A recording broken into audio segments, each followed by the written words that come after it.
Mesdames et messieurs, bonjour, bienvenue dans ce webinaire qui est consacré au thème Briser le cercle vicieux entre changement climatique et instabilité financière. Je précise tout de suite que ce webinaire sera enregistré, donc ensuite disponible en ligne. Je m'appelle Jean-Marc Vittori, je suis éditorialiste au quotidien Les Échos, ravi d'animer ces échanges, même si je ne suis en rien spécialiste de changement climatique, d'instabilité financière et aujourd'hui, il faut évidemment rajouter d'épidémiologie.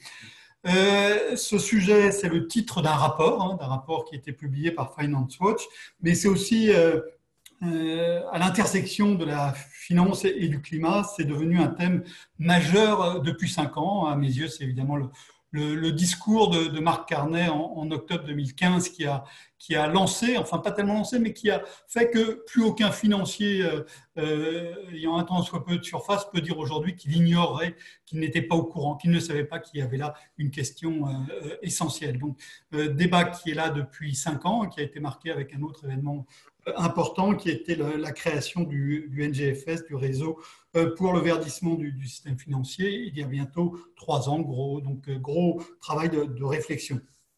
C'est un thème majeur parce qu'il il nous force, il nous amène à repenser notre rapport au risque, à passer du risque à l'incertitude, une incertitude radicale, et donc changer nos façons de penser, ce qui est en particulier dans la finance où le risque est au cœur du métier. Et ça, c'est aussi au cœur de l'actualité, puisque l'incertitude radicale, c'est aussi ce que nous vivons depuis maintenant plus de 6 mois avec la pandémie ou de la Covid, qui nous amène aussi à des incertitudes radicales, qui sont d'ailleurs peut-être liées avec le changement climatique, même si c'est encore très débattu. Les enjeux sont absolument considérables. Pour prendre un seul chiffre de Carbon Tracker, sur le seul exemple du pétrole, la dette totale portée par les entreprises du secteur est de 8 000 milliards de dollars. Donc, on voit bien que s'il y a un problème, et il y a plein de raisons de penser qu'il peut y avoir des problèmes dans l'industrie pétrolière dans les mois et dans les années à venir, comme l'ont indiqué des write-offs assez importants déjà faits par des grandes majeures. Le problème peut devenir très vite colossal et systémique. Alors, pour évoquer la question, les problèmes, les solutions, nous avons deux spécialistes très affûtés évidemment sur ces questions. Morgane Després de la Banque de France, où il est directeur adjoint de la stabilité financière, il est aussi secrétaire général du NGFS que je mentionnais tout à l'heure, et puis co-auteur d'un rapport qui a été publié conjointement par la Banque des règlements internationaux, la Banque de France, l'Eurosystème en janvier dernier, un rapport qui s'appelait The Green Swan, le signe vert, les banques centrales et la stabilité financière à l'âge du changement climatique. Et puis l'autre intervenant est Thierry Philippona, qui est directeur de la recherche et du plaidoyer à l'ONG Finance Watch. Il est membre aussi du collège de l'AMF et de la commission des sanctions de la PCR.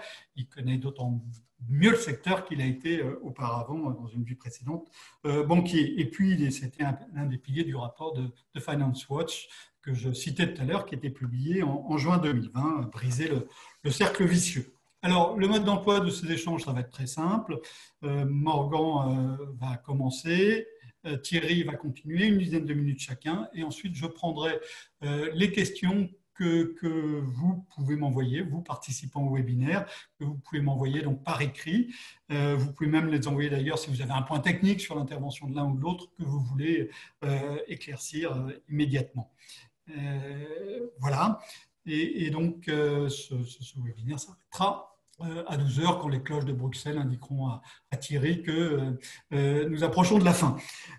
Donc, Morgan, c'est à vous de commencer. Les défis posés par le changement climatique aux banques centrales sont au cœur de votre travail, les banques centrales qui ont la stabilité financière parmi leur mandat. Ça vous amène à travailler autrement, à passer des modèles au scénario, à envisager des formes de coordination, de réglementation différentes. Donc, vous avez publié ce rapport au début de l'année, c'est-à-dire que c'est un travail que vous avez fait en fait il y a près d'un an. L'épidémie de Covid nous amène à voir un certain nombre de choses différemment, et puis le temps a passé depuis ce rapport. Comment est-ce que vous le regardez? Quels sont les principaux messages et que vous voulez nous délivrer? Merci Jean-Marc. Merci Thierry. Bonjour à tous. J'espère que tout le monde m'entend bien. J'ai l'impression que oui. Parfait. Alors, c'est parfait. Alors, je voudrais peut-être préciser deux choses pendant ces 10 minutes. Peut-être expliquer pourquoi est-ce que cette problématique du changement climatique est une problématique pour les banques centrales. Parce que quand on en a parlé il y a quelques années, certains s'en souviennent qu'on nous répondait non mais attendez, en quoi le changement climatique concerne en quelconque façon que ce soit les banques centrales. Ce n'est pas un sujet de banque centrale. En réalité, nous, on s'est rendu compte en faisant nos analyses, en mesurant les expositions de notre système financier, que le risque climatique était un risque financier, était une source de risque financier, à la fois au niveau des institutions prises individuellement, et puis aussi en agrégé pour potentiellement un risque systémique pour l'ensemble du système financier. Et que nous, Banque centrale, nous avions dans la plupart des pays un mandat de stabilité financière, et que si on ne prenait pas en compte ce risque-là, on ne faisait pas correctement notre travail. Donc, quelque part, on est un peu passé d'un paradigme où les banquiers centraux disaient non, non, mais ça, le changement climatique, c'est hors mandat, à un paradigme où on dit non, c'est le contraire. Si on n'inclut pas le risque climatique dans notre mandat, alors on ne l'exerce pas pleinement et on n'est pas conforme à notre mandat de stabilité financière. Et donc, je dirais que ça, c'est une forme de révolution dans notre façon de travailler et de penser qui se traduit probablement par l'expansion du NJFS. On a vu qu'au début du NJFS, le réseau que vous mentionniez tout à l'heure, Jean-Marc, on était 8 concrètement en décembre 2017. Aujourd'hui, on est 70.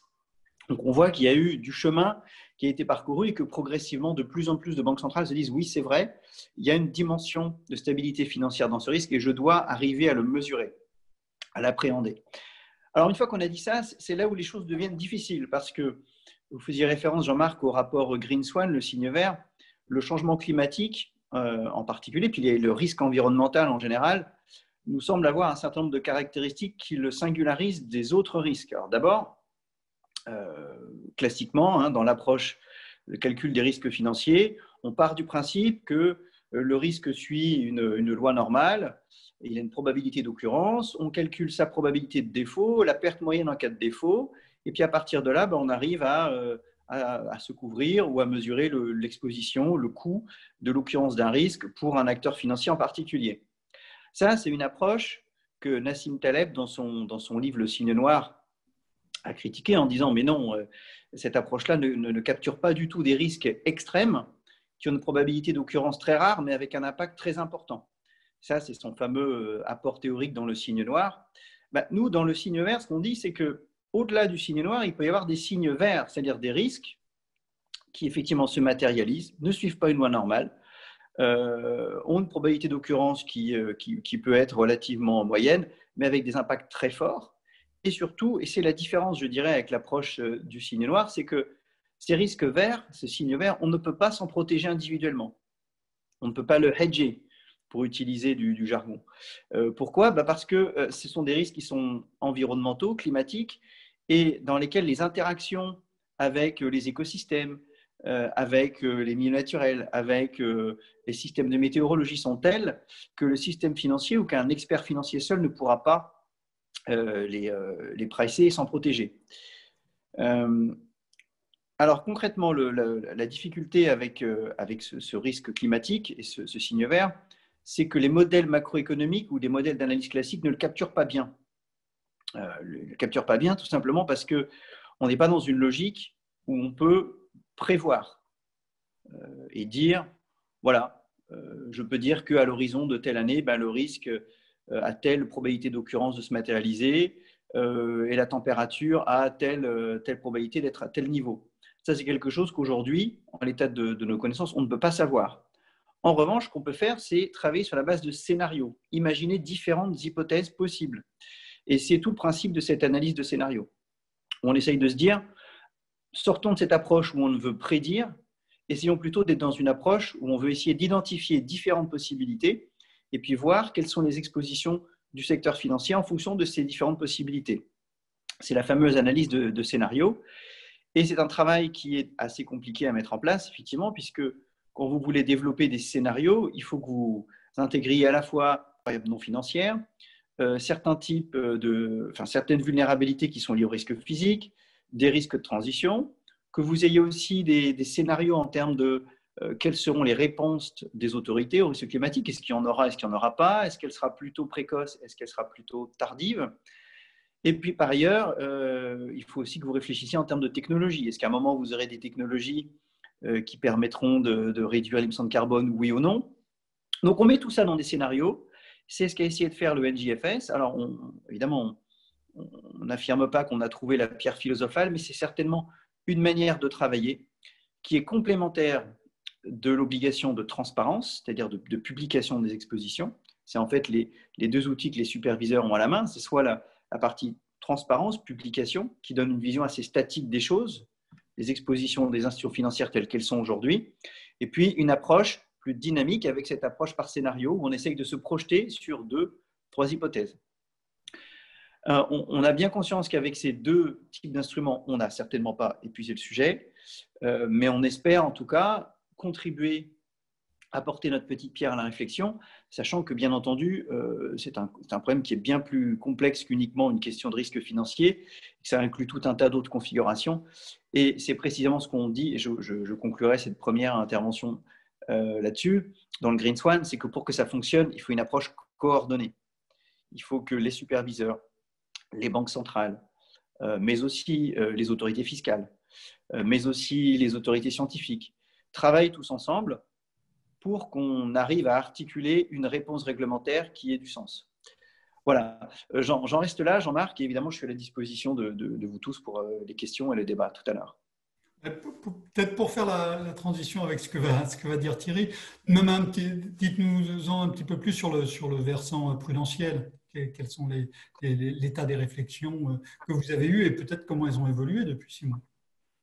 Alors, sur le versant prudentiel, la question est assez simple. À partir du moment où on estime qu'il y a un risque, alors on peut demander à ce que les établissements soient protégés contre ce risque et l'intègrent dans leur système de risque d'abord interne, et puis le cas échéant, l'intègrent dans leur solvabilité.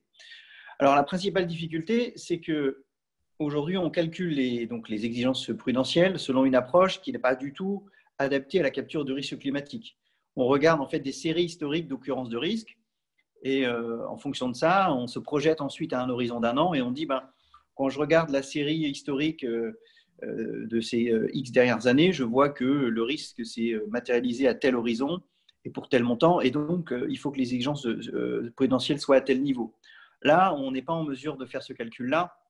Donc, je pense que du côté des autorités de supervision, on est vraiment dans une approche qui consiste à dire, gardons une approche basée sur les risques, essayons de regarder, de mesurer quelle est la probabilité d'occurrence du risque, quel est le niveau d'exposition de l'établissement, et en fonction de ça, ajustons les exigences réglementaires. Mais je pense qu'on n'est pas encore tout à fait au stade où on est prêt à bouger du stade d'analyse au stade de prise de décision au niveau réglementaire, parce qu'il nous manque encore pas mal d'éléments pour bien justement mesurer et capturer ce risque. Mais en gros, pour finir, nous, notre approche, c'est soyons basés sur les risques, et en principe, si on adopte cette approche, ça devrait suffire à avoir la bonne réponse réglementaire appropriée. Ok, merci Morgan. Ça fait effectivement une transition parfaite pour l'intervention de Thierry. Votre rapport, Thierry, était centré sur la réglementation des banques, avec le journaliste simpliste résumerait en 3 messages: il faut agir tout de suite, on peut agir tout de suite et il faut aller jusqu'à 1250%. Mais je n'en dis pas plus et je vous laisse la parole à votre tour, une douzaine de minutes. Merci Jean-Marc pour l'introduction et pour le sens de la synthèse. Effectivement, j'ai envie de dire, le rapport de Finance Watch qui sort au mois de juin part de constats similaires à ceux qui ont été faits et résumés à l'instant par Morgan, et puis essaye d'aller plus loin. Qu'est-ce qu'on essaie de faire dans ce rapport et dans notre analyse? Déjà, la question essentielle que nous nous posons, c'est de savoir si le risque lié aux expositions des banques aux énergies fossiles est reflété de façon adéquate dans la réglementation prudentielle. En fait, notre question de base, c'est ça. De notre point de vue, cette question, elle peut être analysée sous 2 angles. Le premier angle, c'est celui que l'on baptise je vais essayer de ne pas faire trop de jargon anglais, mais il n'y a pas vraiment de bon mot pour les stranded assets, qui est en fait une situation dans laquelle, quel que soit le scénario contemplé, la valeur des actifs liés aux énergies fossiles va péricliter. Et ça, d'un point de vue économique comme d'un point de vue réglementaire, c'est un risque micro-prudentiel. Et puis, il y a une deuxième dimension, d'où le titre de notre rapport de cercle vicieux, en anglais le doom loop. Et c'est cette situation de cercle vicieux par laquelle la finance, et en particulier l'activité de prêt des banques, parce que c'est comme ça que ça se passe dans le monde réel, rend le changement climatique possible. S'il n'y avait pas de financement, il n'y aurait pas d'extraction d'énergie fossile. Et où le changement climatique menace la stabilité financière. On voit bien le cercle vicieux. Je te rends possible et une fois que tu existes, tu me menaces. D'un point de vue économique, ça, c'est à la fois économique et réglementaire, c'est fondamentalement un risque macro-prudentiel.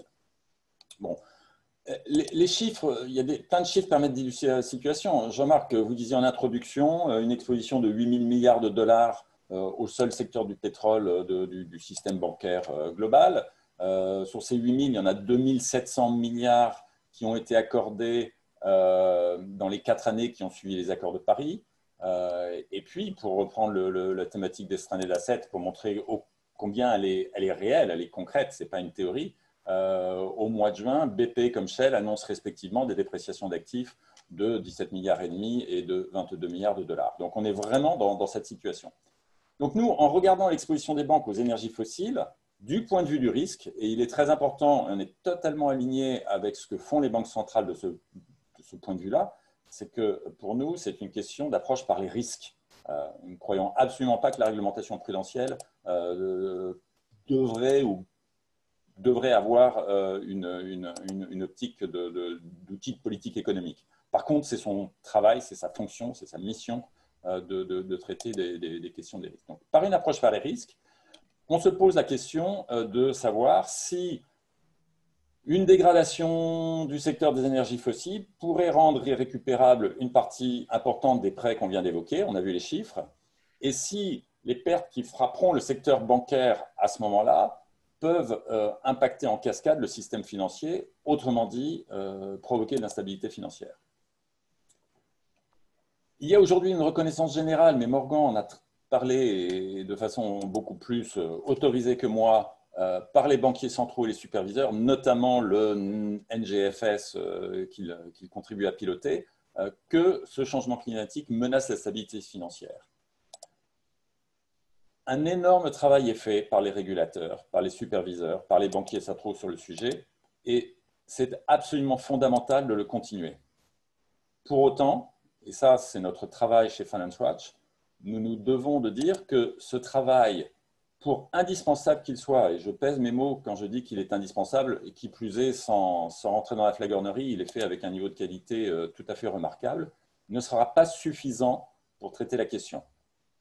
Et il y a probablement 3 ou 4 raisons pour lesquelles il ne sera pas suffisant. La première raison, c'est que, encore une fois, comme Morgan l'a dit, les analyses, les exercices entrepris par les banques centrales sont des analyses de scénarios et non pas des stress tests. La différence que je fais entre les deux, c'est que le stress test, ça arrive à une conclusion. Tiens, l'établissement bancaire X, le cas échéant assurantiel, mais notre rapport parle de banque, même si on en sortira un sur les compagnies d'assurance d'ici peu de temps, enfin, d'ici quelques temps. Mais un stress test, ça arrive à la conclusion d'un besoin en fonds propres. Bon, là, les exercices qui sont entrepris n'arriveront pas à cette conclusion pour une très, très bonne raison. Et cette très bonne raison, c'est qu'on n'est pas capable de quantifier précisément cet impact du changement climatique sur les bilans bancaires. À partir de ce moment-là, aller voir une banque en lui disant « il te manque tant de capital », c'est un petit peu délicat. La deuxième raison pour laquelle ça ne va pas être suffisant, c'est que fondamentalement, ces exercices regardent le risque de transition lié au changement climatique. Tous regardent le risque de transition et établissent des scénarios, transition accélérée, transition progressive, etc. Certains d'entre eux, mais pas tous, regardent le risque physique lié au changement climatique. Les Néerlandais qui ont fait des analyses de ce type il y a 2 ou 3 ans n'ont pas regardé le risque physique. La Banque d'Angleterre regarde le risque physique, la Banque de France en partie, mais en partie seulement, est plutôt au passif des assureurs que dans d'autres parties des bilans, soit à l'actif, soit au passif, soit à l'actif des banques. Et puis surtout, il nous semble que le risque majeur dont on est en train de parler, qu'on a baptisé en anglais de disruption risk, en français, appelons-le un risque de perturbation de l'économie, n'est pas considéré. Et ce risque de perturbation de l'économie, c'est exactement ce qu'on est en train de voir dans cette crise du Covid, où en fait un risque sanitaire induit un arrêt de l'économie ou un ralentissement considérable qui a lui-même un impact considérable sur le système financier. Évidemment, avec toutes les difficultés absolument considérables, mais ce n'est pas le sujet du jour, que peut poser la crise du Covid, la crise climatique annoncée peut être d'une ampleur infiniment plus grande et sera d'une ampleur infiniment plus grande que la crise du Covid. Dans ce contexte-là, le risque d'interruption, de perturbation de l'économie est considérable et l'impact sur les bilans bancaires ou assurantiels sera également considérable. C'est la fameuse phrase de Henri de Castries en 2015, si je me souviens bien, disant « Moi, je ne sais pas assurer un monde avec un réchauffement climatique à plus 4 degrés ». Voilà, c'est Henri de Castries qui dit ça. Et si l'un des plus grands, des plus compétents assureurs du monde dit « Je ne sais pas assurer », non seulement c'est un problème pour cet assureur, si lui ne sait pas faire, les autres assureurs ne sauront pas faire, mais surtout l'économie ne sait pas fonctionner sans assurance. Donc quand un assureur dit ça, il est en train de nous dire, avec le changement climatique annoncé, et le GIEC nous annonce un changement climatique à plus 4 degrés à la fin du siècle, je ne sais plus assurer l'économie. Et si je ne sais plus assurer l'économie, l'économie s'arrête.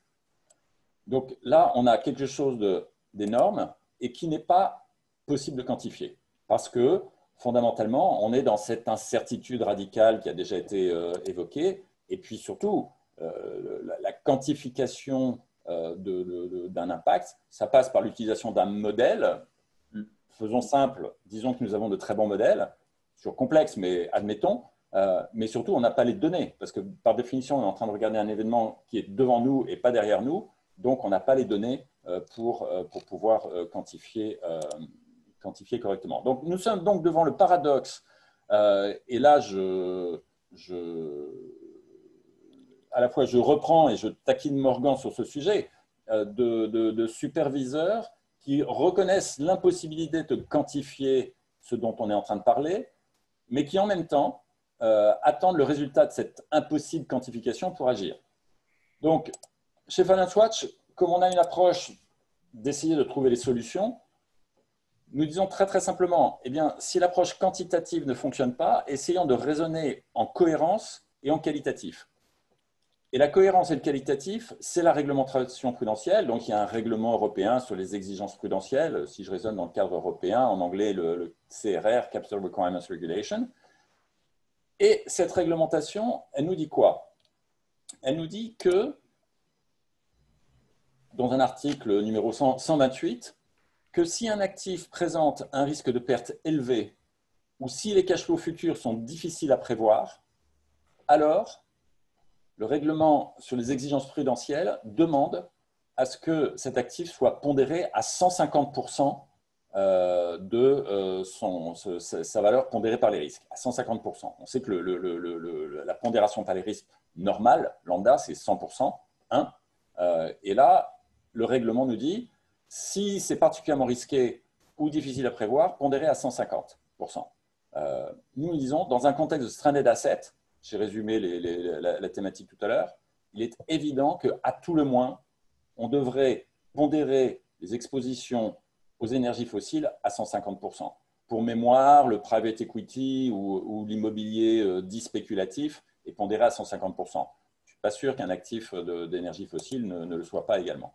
Et puis, un deuxième temps de notre raisonnement consiste à dire quid des expositions nouvelles, des futures expositions du monde financier et du monde bancaire aux énergies fossiles. Et là, notre raisonnement, il est très simple et on assume totalement qu'on soit dans un raisonnement qualitatif. Dans le contexte qui est le nôtre, là où sur les expositions existante, il y a une probabilité élevée d'une perte significative, d'où le fait qu'on dit 150% dans ces cas-là. Sur les expositions futures, c'est-à-dire les recherches, explorations pétrolières, gazières ou liées au charbon, aujourd'hui, pour une exploitation dans 5 ans, 10 ans, 15 ans, le temps que la production commence, la probabilité, elle passe de élevée à quasiment certaine, et le risque de perte, si la probabilité se matérialise, elle est totale. Donc on a une probabilité très élevée d'une perte totale. Dans ce cas-là, en simple raisonnement économique, il est nécessaire de financer ces expositions sur fonds propres. Et dans un monde de règlement, du règlement sur les exigences prudentielles, financer sur fonds propres, ça veut dire pondérer le risque à 1250%. Alors ce chiffre est absolument faramineux, on se dit 1250, mais d'où est-ce qu'ils sortent ça? On ne sort ça pas du tout du chapeau. On sait que les exigences prudentielles de ce règlement sont de 8% pour les banques. Or, 8% de 1250, ça fait 1. Donc, 1, ça veut dire que les expositions seront financées ou seraient financées exclusivement sur fonds propres. Au passage, CRR, le règlement en question, n'est pas étranger à cette logique. Il existe déjà un certain nombre d'engagements qui sont pondérés à 1250%. Donc, ce n'est pas quelque chose de révolutionnaire. Le régulateur... Par exemple, les détentions de compagnies financières par une banque, ou par exemple les détentions, il y a eu tout un débat qui avait beaucoup marqué en France sur les participations des banques dans les compagnies d'assurance. C'est tout le débat de la banque assurance en France. Et la logique, c'est de dire, si vous ne déduisez pas votre participation, vous êtes en train de compter 2 fois des fonds propres. Donc, bon, c'est un débat différent. Mais en tout cas, CRR n'est pas étranger au fait de dire, mais financez ça, s'il vous plaît, intégralement sur fonds propres et non pas sur dette. Et donc, je vous demande d'appliquer une pondération à 1250%. Voilà, j'étais un peu long. Je pourrais rentrer dans différents sujets. Les sujets, très très rapidement peut-être, c'est que le traité sur le fonctionnement de l'Union européenne oblige les leaders européens, les dirigeants européens à appliquer le principe de précaution, c'est l'article 191, et que par ce principe de précaution, nous disons que les dirigeants européens devraient agir. Ils ont également, mais on ne va pas rentrer dans le juridique pour le moment, la possibilité d'agir vite, sans attendre qu'une réforme législative de CRR soit en place, qui prend mécaniquement 2 ans, 3 ans. Et puis également, évidemment, le sujet n'est pas que européen. Et donc, il doit être porté au-delà des frontières de l'Europe, au niveau global. Et c'est quelque chose sur lequel nous commençons à travailler, notamment avec le comité de Bâle sur la supervision bancaire et le Conseil de stabilité financière. Voilà les grands arguments. Jean-Marc, j'ai trop parlé, je vous redonne la parole.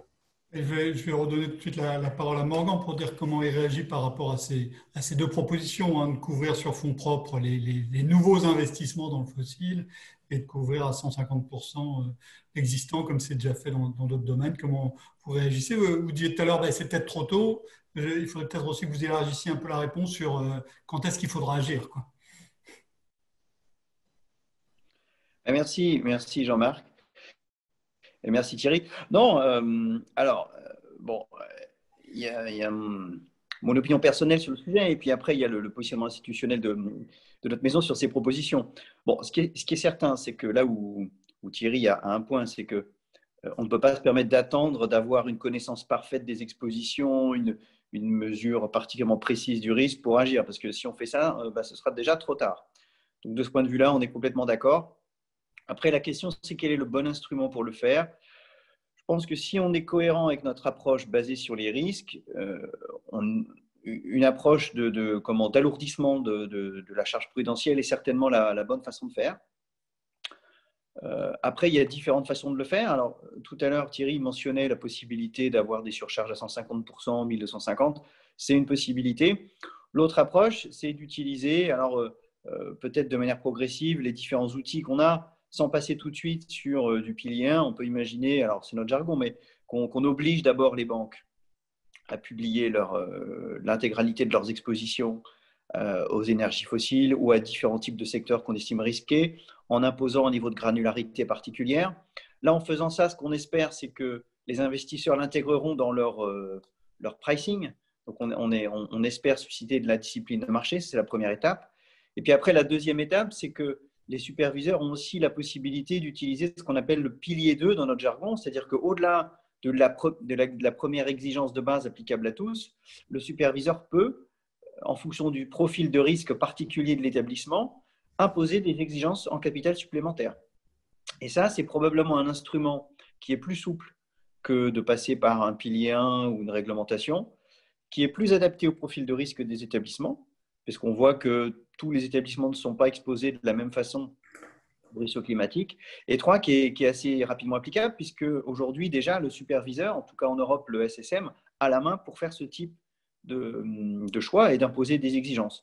Donc, moi, je trouve les propositions de Finance Watch extrêmement pertinentes, ambitieuses. Finance Watch est dans son rôle et en tout cas, là-dessus, je partage également le constat qu'on ne peut pas attendre d'avoir la perfection dans la mesure et l'analyse pour agir. Donc, on n'est pas obligé d'attendre que les modèles aient tout dit. De toute façon, ils n'y arriveront pas comme vous l'avez expliqué. Mais il y a donc d'autres outils que les normes prudentielles que propose Finance Watch et Thierry, qui sont d'un côté la transparence et de l'autre une approche plus sur mesure qui correspond aussi bien, on voit, avec l'idée de scénario. Enfin, il y a une vraie cohérence. Question, je voudrais même, il y a des questions qui sont posées. Je voudrais, Morgan, d'abord une question à caractère technique qui revient sur un sujet qu'a évoqué Thierry. Alors d'abord, des félicitations pour le signe vert que je vous transmets de bon cœur. Et puis ensuite, je mets mes lunettes pour lire. Voilà, où est-ce qu'on en est sur les stress tests climatiques? Est-ce que ce qui va être fait en France ressemble à ce qui a été fait ou esquissé aux Pays-Bas? Où est-ce qu'on en est justement sur les scénarios sur lesquels seront fondés ces stress tests? On a bien vu dans les débats des années précédentes que les hypothèses des stress tests étaient évidemment très importantes pour valider ces tests, pour dire ce qui est leur portée. Bon, ben, ça va être l'occasion de clarifier un peu la terminologie, puisqu'on parle parfois de stress test, parfois d'analyse de scénario, et Thierry l'a mentionné tout à l'heure. Alors, dans le monde des superviseurs, le stress test, c'est effectivement quelque chose d'assez spécifique. D'abord, on n'a pas 36 scénarios, on en a un qui est sévère, puisqu'on veut juger ce qui se passe en période de stress. On le soumet à un établissement ou plusieurs établissements en particulier. Et surtout, on regarde si l'établissement passe ou échoue au stress test. Donc, il y a l'idée de je réussis, je ne réussis pas. Et derrière, il peut y avoir potentiellement une exigence supplémentaire en capital. Ça, c'est le terme c'est ce qu'on recoupe sous le terme stress test. L'analyse de scénario, comme le disait Thierry, c'est un peu différent. Ce qu'on fait au sein de la CPR, ce que fait également la Bank of England, et ce qu'on suggère au NGFS, c'est une analyse de scénario. Donc, c'est un peu différent. L'analyse de scénario, c'est de dire utilisons un nouvel outil pour essayer de mesurer les expositions, mais pour l'instant, on est plutôt dans le but d'analyser les choses.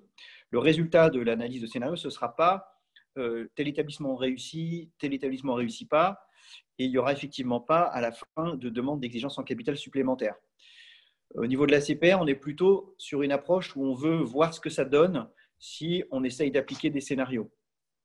L'idée, c'est d'avoir ce complément entre, vous savez, la publication, la disclosure, et puis l'analyse de scénario. Donc, disclosure, la CPR l'a déjà fait dans 2 rapports sur le niveau des expositions des banques françaises et des assureurs français, l'année dernière et l'année d'avant. Là, cette fois-ci, on veut avoir une approche dynamique. Et alors, en termes de scénario, l'idée, c'est de s'appuyer sur les scénarios de référence du NGFS. Il y a 3 scénarios de référence. Alors, on a pris un qu'on a un tout petit peu ajusté pour l'adapter aux spécificités françaises. Mais l'idée, c'est bien de rester sur ces scénarios de référence. Et en termes de calendrier, pour répondre à la question, l'objectif, alors l'exercice est volontaire en France, mais il a quand même été assez largement adopté par beaucoup. Et l'objectif, c'est de publier les résultats, mais les résultats en termes agrégés. Il n'y aura pas d'identification spécifique de telle et telle banque. Il y aura une publication générale de l'exposition, des dynamiques, etc. C'est de publier tout ça en début 2021. Ce qui veut donc dire qu'on sortira des résultats avant que la Bank of England ait elle-même mené son test. Ce qui nous fait toujours plaisir. Mais voilà en quelques mots où est-ce qu'on en est sur le fond des stress tests, analyse de scénario. Alors, merci. Cette réponse à une question technique, une question un peu plus large et qui rejoint, pour Thierry, qui rejoint une interrogation qui figure dans le rapport Green Swan. Donc, je lis la question. Si on a est-ce qu'il n'y a pas un risque de cercle vicieux entre le rehaussement des exigences prudentielles sur le financement des énergies fossiles et le retrait massif des actifs nuisibles à l'environnement qui pourrait provoquer une panique financière? Et dans le rapport Green Swan est évoqué le paradoxe de Carney. Hein. Le paradoxe, c'est que le succès soit un échec. Des mesures très rapides et qui peuvent être considérées comme souhaitables pour le climat ne pourraient-elles pas avoir des effets indésirables sur la stabilité financière? Thierry. Oui, c'est une question importante, mais de notre point de vue, et pour avoir beaucoup parlé du sujet avec des interlocuteurs très différents, encore hier avec des investisseurs institutionnels, et il y en avait beaucoup, la question se pose beaucoup plus dans le sens inverse. Et le sens inverse consiste à dire, si le financement d'une activité, je fais un raisonnement presque in abstracto, en l'occurrence l'activité d'extraction, exploitation des énergies fossiles, est possible au prix d'une sous-évaluation du risque, on a un problème. Parce que le risque, il va se matérialiser un jour. Et quand il va se matérialiser, on ne sera pas prêt. Donc, il y a forcément un moment où, effectivement, si on dit « Ah, ben maintenant, je vais refléter le risque à son juste niveau », il peut y avoir des comportements de « Ah, je n'avais pas compris que le niveau de risque, c'était ça. » Mais la réalité est là. Et ce n'est pas en mettant la tête sous le tapis qu'on va éviter les conséquences les plus fortes, les plus dramatiques.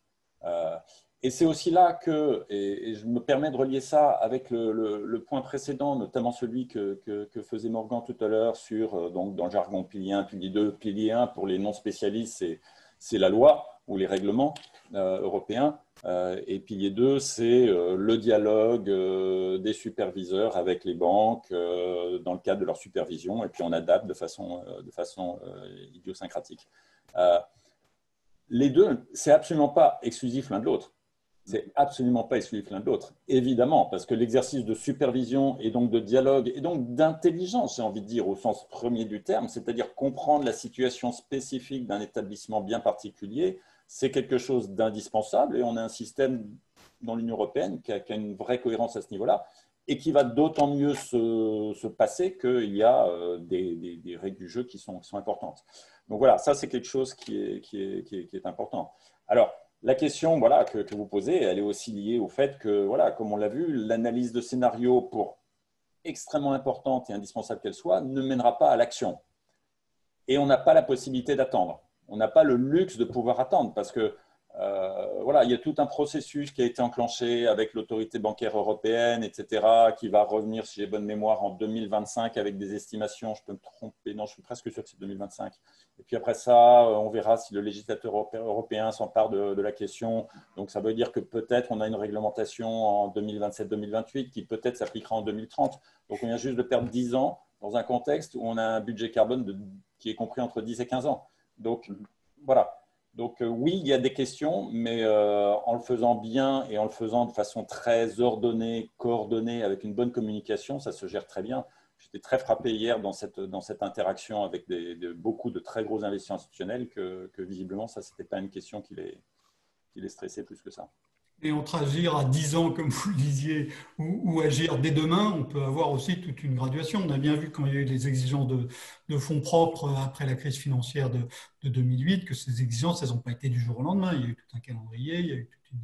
Bien sûr, vous avez raison. Et de toute façon, le processus législatif pour réformer une réglementation ou même pour le mettre dans la logique que donnait Morgan, dans une logique de supervision, donc pilier 2, etc., ça ne se fait pas en claquant dans les doigts parce que les institutions se passent comme ça. C'est aussi pour ça que nous, on plaide pour que la Commission européenne utilise un pouvoir qu'elle a, article 459 de CRR, qu'elle n'a jamais utilisé, qui lui permet, elle l'a jamais utilisé à notre connaissance, qui lui permet, quand un risque est avéré et urgent, d'agir immédiatement en attendant que la réglementation soit réformée, parce que ça prend du temps.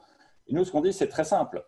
Si on a 10 ans devant nous, on n'a pas une minute à perdre. Ce n'est pas pour faire du catastrophisme, ce n'est pas pour faire de… Voilà, allons lentement, nous sommes pressés, hein, phrase de Clémenceau bien connue, mais il faut agir maintenant. Donc, oui, il ne faut pas attendre. Et d'ailleurs, j'étais très frappé de le general manager, je ne sais pas comment on dit en français, de la Banque des règlements internationaux, Luis Pereira da Silva, qui est l'un des co-auteurs du Green Swan, avec Morgan et d'autres. Et Luis Pereira disant, mais il y a un temps pour la réflexion, puis il y a un temps pour l'action. Maintenant est le temps de l'action. Ce n'est pas Financial Watch qui le dit, c'est le patron de la BRI. Une question qui appelle une réponse d'une phrase, Thierry. Le risque climatique est-il uniquement au niveau des énergies fossiles? Non, mais les énergies fossiles en sont la source. C'est la source de tout, évidemment. Voilà, réponse en une phrase. Oui, bon, ok. Non, mais c'est la source de tout. C'est pour ça que nous, on ne prend pas le sujet de… Et c'est un sujet qui est beaucoup plus large. Et évidemment, aucune approche ne peut prétendre être exhaustive et certainement pas la nôtre. Mais on ne prend pas l'approche de regarder tous les actifs réputés, on va dire non verts ou bruns ou que sais-je. Ce n'est pas ça notre approche. L'approche, c'est est-ce qu'on a la possibilité d'arrêter ce cercle vicieux entre la source des émissions de CO2, qui sont par construction les énergies fossiles, et l'instabilité financière. Voilà. Donc, quelque part, c'est une question qui, à la fois, bon, elle est modeste dans sa définition, et puis, évidemment, elle a beaucoup de conséquences. Autre question, Gaël Giraud aurait proposé la création d'une bad bank européenne qui serait gérée par les banques centrales et où seraient parqués les actifs financiers liés aux fossiles. Qu'est-ce que vous en pensez, Morgan? Alors, ça là-dessus, je serais tenté de dire que c'est un petit peu toujours la même histoire. Quand les choses tournent mal, ce n'est pas très grave, il y a les banques centrales qui achèteront. On nationalise les pertes. Voilà. On a déjà eu cette histoire en 2008, 2010, encore un peu aujourd'hui. Donc, c'est intéressant cet exemple parce que c'est précisément une des motivations des banques centrales pour agir maintenant. C'est-à-dire que ce qu'on voudrait, c'est que le secteur financier, comme un grand, soit capable de se mesurer les risques tout seul, de gérer lui-même la manière dont il se désengage, dont il les tarifie, pour éviter de se retrouver dans 4-5 ans avec un stock d'actifs illiquides, des espèces de subprime puissance 100 ou 1000, avec des actifs qui seront, comme le disait tout à l'heure Thierry, stranded, et au final que les banques centrales achètent. Donc je crois que on ne soutient pas vraiment cette idée et c'est vraiment pour éviter d'arriver dans cette situation que nous, Banque centrale, on s'est senti quand même très, très tôt investis pour que les amis du secteur financier fassent leur travail. Thierry? On est dans une situation pas totalement conceptuellement différente de la crise financière d'il y a une douzaine d'années. Est-ce qu'on est dans le too big to fail? Alors, ne rentrons pas sur ce sujet qui est d'une autre dimension, mais qui au passage nourrit celui-ci en termes d'instabilité financière. Et surtout, est-ce qu'on prend les mesures pour éviter que le système s'effondre, sachant que si le système s'effondre, on a tous un sérieux problème. Donc là, ce dont on est en train de parler, c'est évitons que le système s'effondre, justement pour que, en fait, on essaie de se mettre en mode architecte pour éviter de se mettre en mode pompier demain. Parce qu'effectivement, le jour où tout brûle, les banques centrales arrivent et elles ont des moyens fort importants pour jouer les pompiers. Mais si on peut être architecte plutôt que pompier, c'est pas mal non plus. Autre question sur le sens, dans quel sens il faut voir la question. Il faudrait plutôt voir la finance comme un risque pour la stabilité climatique que le climat comme un risque pour la stabilité financière. Quand on verra la réglementation climatique comme un risque de transition, les banques centrales n'auront aucune réelle incitation à mettre en œuvre cette transition qui peut apparaître contraire à leur mandat. Ça rejoint un petit peu le début de votre propos, Morgan. Bon, il y a un point qu'on n'a pas évoqué dans ce webinaire, c'est la dimension financement. Parce que certes, il y a une problématique de risque climatique, mais il y a aussi un enjeu de financement. Et en particulier, d'arriver à mobiliser de manière extrêmement rapide des fonds extrêmement importants. Alors, on a des chiffres qu'avait donné l'OCDE qui sont gigantesques. De mémoire, Thierry, je crois que dans les estimations de la Commission européenne, il y a le chiffre de 280 milliards d'investissements par an pour réussir à… C'est l'ordre de grandeur, oui. Donc, et donc, quelque part, cette notion du risque est liée à la notion du financement, parce que si on veut que le système financier soit capable d'aller apporter le financement qu'il faut, alors il faut qu'il soit aussi capable de se désengager d'autres secteurs et de gérer ses expositions. Un secteur financier grévé par ces stranded assets qui n'arrivent pas à prêter ou à mobiliser le capital là où il faut, ça c'est un vrai sujet. Et donc pour nous, c'est vraiment les deux phases d'une même pièce. Faire en sorte que le secteur financier soit capable de gérer ses expositions pour que lui-même puisse ensuite apporter les financements. Et d'une certaine manière, Marc Carnel disait, un des plus grands risques du risque climatique, c'est que finalement, le secteur financier ne soit pas capable d'apporter les financements nécessaires dans les temps. Donc, d'une certaine manière, non, je ne dirais pas que le plus grand risque pour le climat, c'est la finance. En l'occurrence, c'est à la fois indispensable pour amener les fonds et à la fois absolument nécessaire que le secteur financier soit capable aussi, pour le faire, de mesurer, de limiter ses expositions. Si je peux me permettre d'élaborer un tout petit peu là-dessus aussi, la finance n'est pas la source du réchauffement climatique. Par contre, elle le rend possible. D'ailleurs, dans toute la réglementation finance durable de la Commission européenne, de l'Union européenne, qui est un énorme chantier, comme on le sait tous, il y a un concept qui a été développé dans ce qu'on a appelé la taxonomie des activités durables ou pas, etc. C'est la notion de, en anglais, enabler, ce qui rend possible. Donc, la finance n'est pas la source du réchauffement climatique. Ce serait incohérent de dire ça. Par contre, elle rend possible, enables, les activités économiques qui, elles, sont à l'origine du réchauffement climatique. D'où le fait qu'on analyse ce cercle vicieux. C'est un cercle, c'est-à-dire je te nourris, tu me nourris, ou je te nourris, et puis une fois que je t'ai nourri, tu vas me détruire. Donc voilà, c'est un cercle vicieux, un doom loop. Donc, je ne sais pas qui c'est un peu la poule et l'œuf au bout d'un moment, mais en tout cas, il y a une relation qui est clairement perverse au sens de non souhaitable et qu'il faut adresser, qu'il faut traiter. Après ça, est-ce que les banques centrales, et j'en parle d'autant plus facilement que je ne suis pas un banquier central, n'ont pas intérêt à traiter la question? Je dois dire que je n'ai pas cette vue. Je pense au contraire qu'elles ont un grand intérêt à traiter cette question, pour les raisons qu'on a évoquées il y a quelques minutes, hein, qui est si elles pouvaient ne pas avoir à venir à la rescousse de tout le monde quand tout va s'effondrer, si tout s'effondre. Autrement dit, si on n'a pas cumulé une crise financière à la crise climatique annoncée, je pense que ça les arrangerait bien. Donc elles ont un intérêt clair à faire ça. Et puis la stabilité financière, c'est dans leur mandat. Et puis la troisième chose, là pour le coup, je ne suis pas banquier central et je ne prends d'ordre auprès d'aucun banquier central, mais je travaille souvent avec eux. Moi, je constate que les banquiers centraux font un travail énorme et de qualité sur le sujet. On est les premiers à dire, pas suffisant en tant que tel, mais de là à dire qu'il n'y a pas un travail énorme et indispensable qui est fait, voilà. Donc non, je pense que voilà.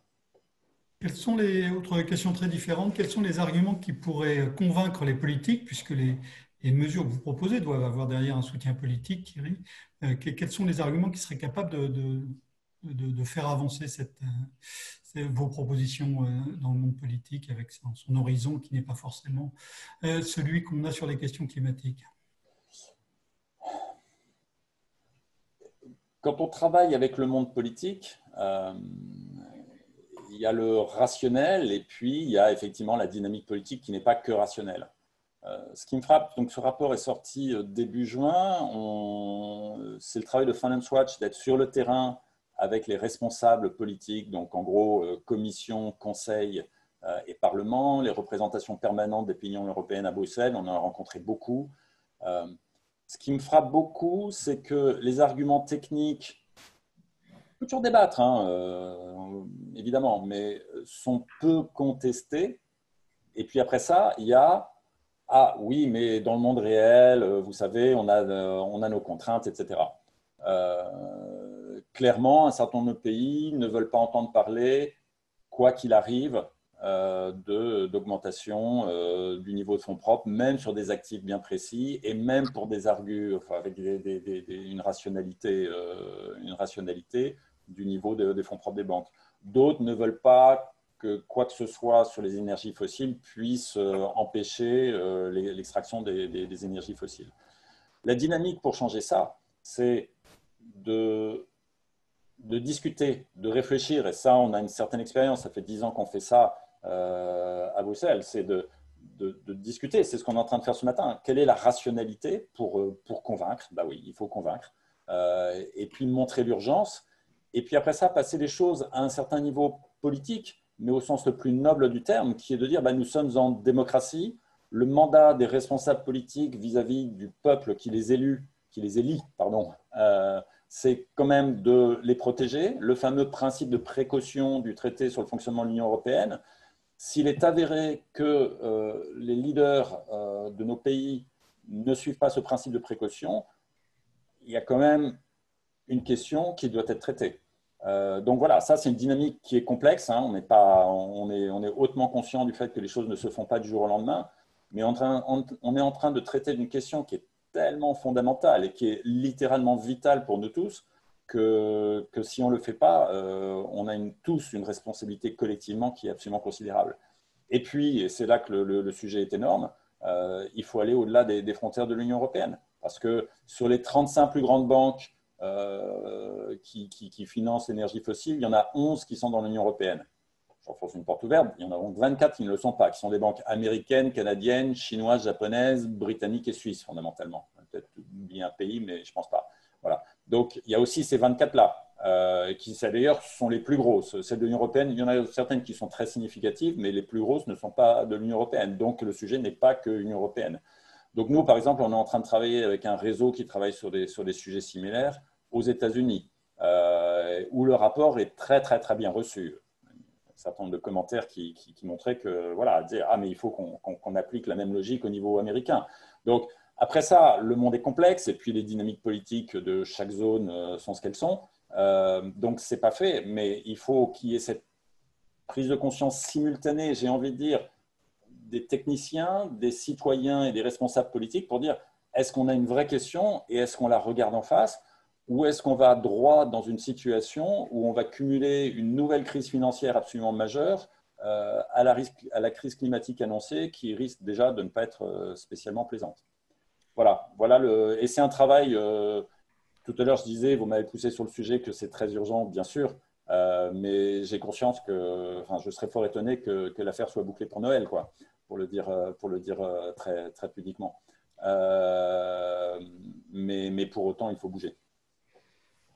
Autre question, si on réglemente ou on fait de la transparence sur le secteur bancaire, est-ce que les financements ne risquent-ils pas de partir dans le shadow banking, où ils seront plus opaques, moins visibles? Moi, je suis frappé d'une autre manière pour les activités du charbon, comment les entreprises qui ont pignon sur rue se débarrassent du charbon, mais le charbon ne disparaît pas et il va simplement dans les mains d'autres entreprises beaucoup moins visibles et qui continuent de faire pareil. Est-ce qu'on n'a pas le même risque dans la finance? C'est juste une excellente question. Morgan, peut-être d'abord. Oh, pardon. Non, rapidement.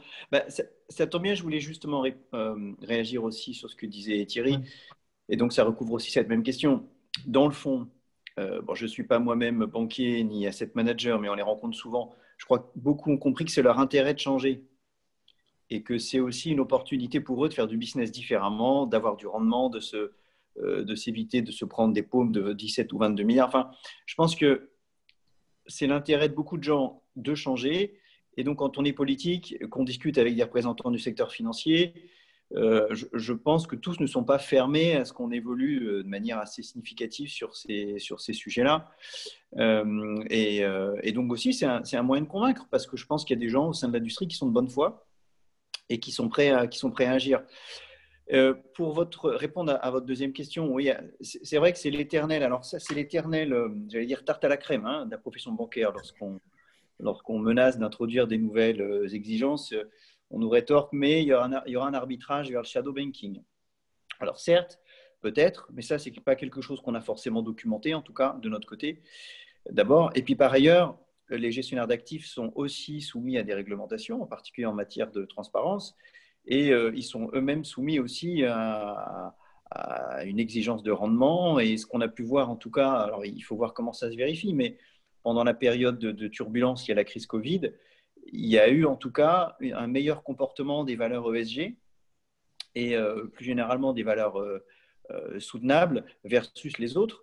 Et donc, à mon avis, il y a toujours un risque de transfert, mais je pense qu'en définitive, l'industrie elle-même et les investisseurs eux-mêmes comprennent que c'est à un moment donné leur intérêt aussi de sortir d'un certain nombre de secteurs qui ne rapportent plus et qui sont exposés à un risque de dépréciation important. Voilà, ce seraient les quelques mots que je dirais là-dessus. Oui. Oui, je pense que le dernier point fait par Morgan est particulièrement important. On est en train de parler de couverture du risque d'actifs dont les perspectives économiques ne sont pas brillantes. Donc, shadow banking ou pas shadow banking, qui que soit le financeur, si les perspectives ne sont pas brillantes, bon, point de suspension, je m'arrête là. Je ne suis pas convaincu que tout le monde va se précipiter. La deuxième chose, c'est que le shadow banking, concrètement, c'est quoi? C'est une expression qui est tellement nébuleuse que, mais voilà, concrètement, qui peut apporter de l'argent? Fondamentalement, ce sont des fonds. Alors, le monde de la gestion d'actifs est régulé, au même titre que les banques. Alors, les règles ne sont pas les mêmes, mais elle est régulée. Et puis, il y a cette tendance générale à la finance durable, qui est plus qu'une mode aujourd'hui, qui est en train d'être généralisée. C'est de plus en plus difficile pour un asset manager de dire « Ah, formidable, j'ai trouvé un nouveau business, je vais acheter des obligations liées au secteur des énergies fossiles puisqu'elles ne peuvent plus se financer par emprunt bancaire. » Je pense que le discours va être de plus en plus difficile. La troisième chose, c'est que néanmoins, c'est une très bonne question et il faut la traiter. Bon, au passage, je peux annoncer qu'on est en train de travailler dessus et qu'on sortira un certain nombre de propositions très, très concrètes là-dessus d'ici quelques mois. Et puis, la dernière chose, c'est que les purs fonds, on va dire, non régulés, qui sont vraiment du shadow banking, eh bien, ce shadow banking n'existerait pas s'il n'y avait pas des banques pour les aider. Donc voilà, quand on dit shadow banking, la réalité, c'est que c'est une interconnexion. On peut créer des véhicules derrière, etc. Donc, via la réglementation bancaire, il est aussi possible de regarder ce que font un certain nombre de ces shadow banks. Donc, la réglementation reste un outil important. Question plus technique, est-ce qu'il y a des outils bancaires utilisés aujourd'hui qui augmentent le risque financier lié au changement climatique et est-ce qu'il y a des propositions pour agir spécifiquement sur ces outils? Morgan, vous êtes perplexe? Je ne suis pas sûr de bien voir la question. Des outils de gestion interne, c'est ça? Des outils bancaires, oui. Que les banques utilisent? Oui. Typiquement, alors, il y a un certain nombre de banques qui ont déjà utilisé, qui ont déjà développé leur propre analyse de scénario. Alors, ce ne sont pas des scénarios qui sont complets, aussi sophistiqués que ceux qu'on peut trouver au sein du NGFS, mais certaines ont développé des approches de ce type-là. Et puis, il y en a d'autres, notamment une qui est assez connue, qu'on peut peut-être citer, je ne sais pas, Natixis, qui a développé un dispositif interne comment dirais-je, de notation du risque lié au risque climatique. Ils ont toute une palette de couleurs, du brun clair au marron foncé. Et sur cette base-là, ils attribuent en fait une couleur particulière à leurs investissements et ils ont développé ensuite leur propre mécanisme de pondération interne du risque en fonction de ça.